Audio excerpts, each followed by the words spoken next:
আসসালামু আলাইকুম ভাই। 14 গ্রাম বর্ডার থেকে 3টা মেশিন এক ভাই নিয়ে এসেছে, যে ওয়েল্ডার মেশিন। তো আমরা মেশিনটার নাট খুলছি, এখন আমরা এটা ওপেন করব।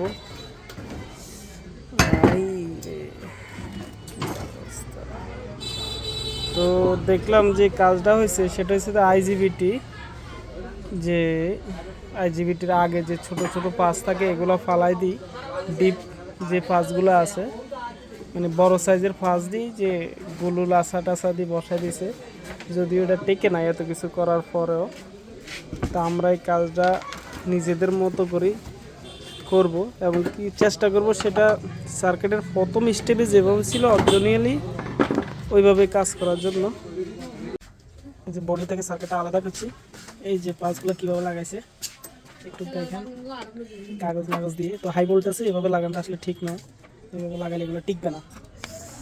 যদি আইজিবিটি যেটা দিচ্ছে এটাও লোকালি মনে হচ্ছে আর কি, এখানে থাকে আর কি, যে নিচে যে ফাঁসগুলো বসেছে এগুলো এখানে থাকে।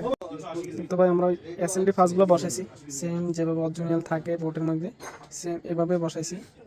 এই যে ড্রাইভার কয়েলের পাশে এই ফাঁসগুলো থাকে, দুইটা ডায়োড আর দুইটা রেজিস্ট্যান্স, দুইটা না মোট 6টা থাকে দুই সাইডে।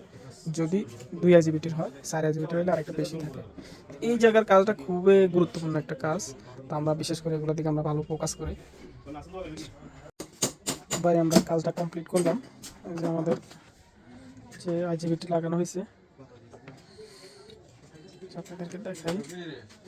আইজিবিটি লাগানো শেষ করছি।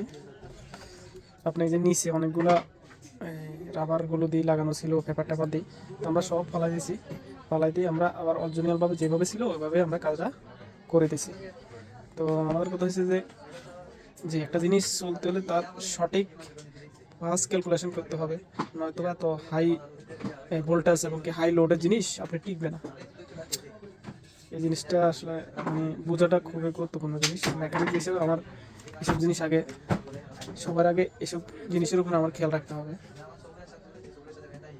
এই যে এই জায়গায় একটু পুড়ে গেছে, আমরা এটাকেও সোল্ডারিং করে দিব, বসে এরপর লিড বসাই দেবো।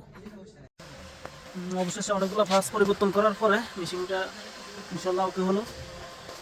দেখি জ্বালাই করতে, তো আমার ছোটো ভাই জ্বালাইতে আছে মেহেদি।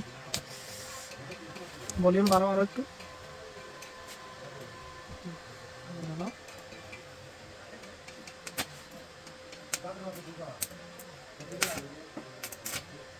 ওই সাইডে জ্বালা, এদিকে কাট করা।